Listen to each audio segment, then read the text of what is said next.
Hello everyone. और I hope आप सभी लोग अच्छे होंगे। और आज जो मैं शुरू करने वाली हूँ वो टीचिंग एग्ज़ाम से रिलेटेड है। जैसे कि यूपी टेट के बारे में आप लोगों ने सुना होगा। तो यूपी टेट का जो एग्ज़ाम होने वाला है वो जनवरी 2026 में होगा, 29-30 जनवरी को। तो उसकी तैयारी शुरू करते हैं, जिसमें 5 सब्जेक्ट आते हैं और 5 सब्जेक्ट में जो एक मेन सब्जेक्ट रहने वाला है जो टीचिंग से संबंधित है, बाल विकास और शिक्षा शास्त्र जो है वो 30 नंबर का आता है। और स्टार्ट करते हैं। बाकी के सब्जेक्ट्स की भी तैयारी करेंगे हम। इसमें 5 सब्जेक्ट जो रहते हैं 150 नंबर का रहने वाला है ये। और 150 नंबर का यूपी टेट का एग्ज़ाम होता है, जिसमें से 30 नंबर का बाल विकास और शिक्षा शास्त्र रहेगी। और बाकी सब्जेक्ट्स भी, जैसे इसके बाद जो रहेगा पर्यावरण, वो भी हम लोग पढ़ेंगे। और अभी इस एग्ज़ाम में टाइम है तो हम लोग आराम से इसे कंप्लीट कर लेंगे तब तक, और रिवाइज़ भी कर लेंगे। तो चलिए स्टार्ट करते हैं आज, और बिना देरी करें तो बाल विकास पहली यूनिट है, बाल विकास। और बाल विकास में सबसे पहले पढ़ेंगे बाल मनोविज्ञान। बाल मनोविज्ञान मतलब चाइल्ड साइकोलॉजी। बाल मनोविज्ञान क्या होता है?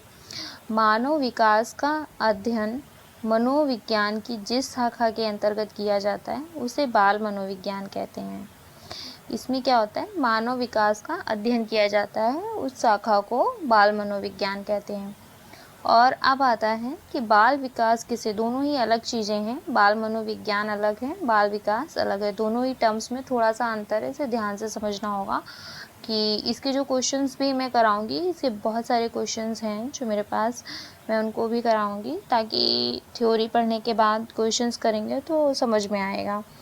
जब अध्ययन का क्षेत्र गर्भावस्था से किशोरावस्था व परिपक्व अवस्था तक होने लगा तो बाल मनोविज्ञान को बाल विकास कह दिया गया। मतलब जो बाल विकास है ये एक व्यापक रूप हो गया बाल मनोविज्ञान का।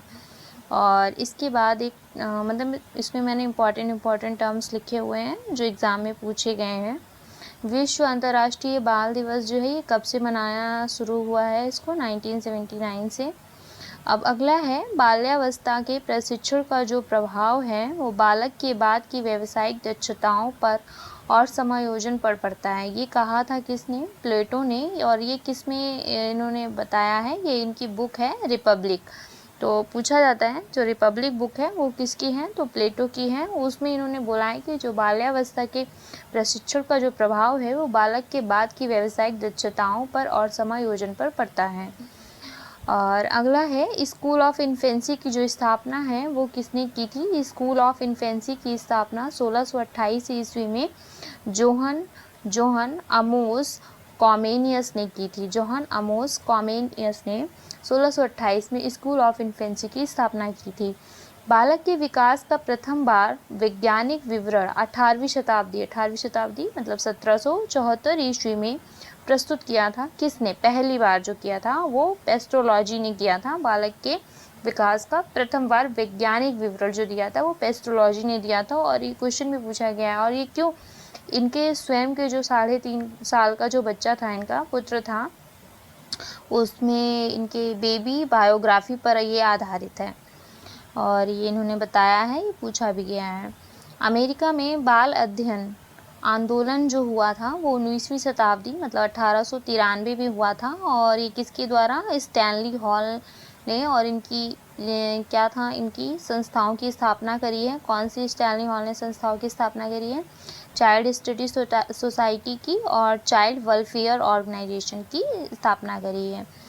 भारत में बाल विकास के जो अध्ययन की शुरुआत हुई है वो 1930 में हुई है। भारत में बाल विकास के अध्ययन की शुरुआत की गई।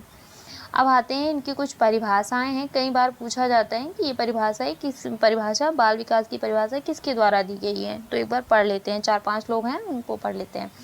सबसे पहली परिभाषा है जो जेम्स ड्रेवर की है। जेम्स ड्रेवर ने बोला है विकास प्राणी में होने वाला प्रगतिशील परिवर्तन है जो निश्चित रूप से किसी लक्ष्य की ओर लगातार निर्देशित होता रहता है। जैसे भ्रूण अवस्था से प्रौढ़ावस्था तक इसमें परिवर्तन होता रहता है। ये जेम्स ड्रेवर ने बोला है। अगली परिभाषा है हरलॉक की। हरलॉक ने बोला है विकास की सीमा अभिवृद्धि तक ही नहीं है, अपितु इसमें प्रौढ़ावस्था के लक्ष्य की ओर प्रगतिशील क्रमनिधि रहता है। अगली परिभाषा है बर्क की। बर्क ने बोला है बाल विकास मनोविज्ञान की वह शाखा है जिनमें जन्म से पूर्व अवस्था से परिपक्व अवस्था तक होने वाले विकास का अध्ययन किया जाता है।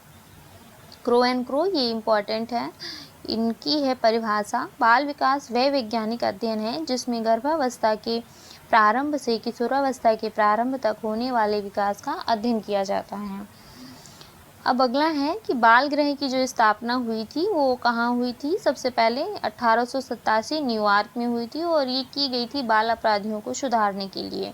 अब कुछ किताबें हैं वो भी पूछी जाती हैं कि किताबें किसके द्वारा लिखी गई हैं। Infancy and human growth, guidance of mental growth, ये दोनों ही किताबें लिखी हैं गैसल के द्वारा। 1930 में प्रकाशित किया गया इसे। इन्फेंसी एंड ह्यूमन ग्रोथ और गाइडेंस ऑफ मेंटल ग्रोथ। अब अगली किताबें हैं language and thought of the child, child conception of the world, moral judgement of the child. ये तीनों ही किताबें जीन पियाजे की हैं और ये अलग अलग टाइम पे रिलीज़ हुई हैं। Language and thought of the child 1926 में, child conception of the world 1920 में, 1930 में moral judgement of the child. बालक के अध्ययन संबंधी जो प्रथम पत्रिका का प्रकाशन किया गया, पेडालॉजिकल सेमिनार का जो प्रकाशन हुआ है वो किया है स्टैनली हॉल ने। अब अगला है biographical sketch of an infant, biographical sketch of an infant, ये बुक डार्विन की है। माइंड ऑफ द चाइल्ड, ये बुक जो है ये प्रेयर की बुक है। ये स्वयं के नवजात पुत्र की सहज क्रियाओं के विकास पर आधारित है। बाल अपराध जैसे व्यवहारों के निदान के लिए विलियम हिली ने 1909 में शिकागो में प्रथम बाल निर्देशन क्लिनिक खोला था और विद्यालयों में इसे कैरियर डे के रूप में मनाया जाने लगा। अब आते हैं इन दोनों में डिफरेंस करते हैं। जो मैंने पहले बताया कि बाल मनोविज्ञान और बाल विकास में थोड़ा अंतर होता है, तो इनका अंतर भी समझ लेते हैं, कई बार एग्जाम में पूछा गया है। बालक का व्यवहार जिस वातावरणीय परिवेश में होता है उन पर कम ध्यान दिया जाता है बाल मनोविज्ञान में, और बाल विकास में क्या होता है कि वातावरण के प्रभावों को विशेष रूप से देखा जाता है। व्यवहार या विषय वस्तु पर अधिक ध्यान देते हैं मनोविज्ञान में, और जो बाल विकास होता है इसमें प्रक्रिया पर अधिक ध्यान दिया जाता है, अधिक बल दिया जाता है। मनोविज्ञान में शैशवावस्था और बाल्यावस्था ही विशेष रूप से ध्यान दिया जाता है, बल्कि बाल विकास में दोनों ही सीमाओं को लांघकर गर्भावस्था से किशोरावस्था तक का भी अध्ययन किया जाता है। मनोविज्ञान में विभिन्न अवस्थाओं का व्यवहारिक अध्ययन होता है, जबकि बाल विकास में अवस्था परिवर्तन के साथ व्यवहार रुचियों और अन्य परिवर्तन भी देखे जाते हैं, मतलब व्यापक रूप में आ जाता है बाल विकास में। अब आते हैं विकास और अभिवृद्धि में जो बताया है, कुछ परिभाषाएं दी गई हैं, तो उन परिभाषाओं को देख लेते हैं। तो सबसे पहला है मुनरो के अनुसार, इन्होंने बोला है कि परिवर्तन श्रृंखला की वह अवस्था है जिसमें बालक भ्रूण अवस्था से प्रौढ़ावस्था तक गुजरता है और विकास के नाम से जानी जाती है। ये जो श्रृंखला है परिवर्तन की श्रृंखला, ये मुनरो के द्वारा दिया गया। अब अगले हैं जेम्स ट्रेवर के अनुसार विकास की वह दशा जो प्रगति परिवर्तन के रूप में व्यक्ति में निरंतर प्रकट होती है और विकास तंत्र को नियंत्रित रखती है, वह दशाएं प्रगति का मापदंड होता है तथा इसका प्रारंभ शून्य है। ये बोला है जेम्स ट्रेवर ने। अब आते हैं दोनों में डिफरेंस क्या होता है, ये बहुत पूछा गया है, बहुत बार एग्जाम में पूछा गया है। चलिए इसको देख लेते हैं। विकास मृत्यु पर्यंत चलने वाली प्रक्रिया है, जबकि जो अभिवृद्धि है वो क्या होती है, एक निश्चित आयु तक चलने वाली प्रक्रिया है। एक छोटे टर्म में ले सकते हैं अभिवृद्धि, और विकास जो हो गई है जीवन पर्यंत मतलब मृत्यु तक चलने वाली प्रक्रिया है। जो विकास है वो व्यापक अवधारणा होती है, जबकि जो अभिवृद्धि जो होती है वो संकुचित अवधारणा है। विकास आंतरिक और बहुपक्षीय होता है, जबकि अभिवृद्धि शारीरिक होती है। विकास का निश्चित क्रम होता है, जबकि अभिवृद्धि का कोई निश्चित क्रम नहीं होता है। विकास को केवल व्यवहार के आधार पर महसूस किया जाता है, जबकि अभिवृद्धि को मापा तौला जा सकता है। विकास के परिवर्तन विवृद्धि सूचक या ह्रास सूचक होते हैं, जबकि अभिवृद्धि के परिवर्तन विवृद्धि सूचक होते हैं। विवृद्धि सूचक होते हैं। विकास दिखाई नहीं देता है, जबकि अभिवृद्धि दिखाई देती है, जैसे कि मोटापा, पतलापन, छोटा बड़ा, ये सब चीज़ें अभिवृद्धि में आ गई।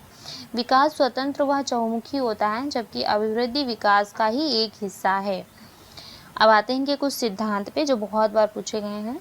विकास की दिशा का सिद्धांत होता है। सबसे पहला सिद्धांत जो है वो विकास की दिशा का सिद्धांत है, जो इसमें दो तरह का होता है विकास। एक मस्त बोधमुखी होता है, एक केंद्र से परिधि की तरफ होता है, मतलब सर से पैर की तरफ हो गया, और एक केंद्र पेट से पूरे शरीर अंग तक। दूसरा है विकास क्रम का सिद्धांत, जो LSRW बोला जाता है। लिसनिंग हो गया, स्पीकिंग हो गया, रीडिंग हो गया और राइटिंग हो गया। ठीक है। लिसनिंग मतलब सुनना, तो शु बो पाली ऐसे करके याद कर सकते हैं। सुनना, बोलना और पढ़ना, और इसके बाद लिखना, सुबो पाली। परस्पर संबंध का सिद्धांत तीसरा है, जो कि शारीरिक, मानसिक, संवेगात्मक होता है, और ये सभी आपस में इंटर रिलेट करते हैं, परस्पर होते हैं, इसलिए पारस्परिक संबंध का सिद्धांत होता है। निरंतर विकास का सिद्धांत जो होता है वो निरंतर चलने वाली प्रक्रिया है, जैसे गर्भ से मृत्यु तक। एकीकरण का सिद्धांत जो है वो है, बालक पहले हाथों को चलाता है, फिर उंगलियों को चलाना सीखता है, फिर धीरे धीरे दोनों ही चीज़ों का बैलेंस सीख जाता है। एकीकरण का सिद्धांत हो गया। अगला है चक्राकार और वर्तुलाकार विकास का सिद्धांत। इसमें क्या होता है, जब किसी एक क्षेत्र में विकास की पहले से प्राप्त स्थिति का समायोजन करने के लिए कुछ क्षेत्र के विकास की प्रक्रिया कुछ समय के लिए रुक जाती है, तथा संतुलन के बाद पुनः प्रारंभ हो जाती है।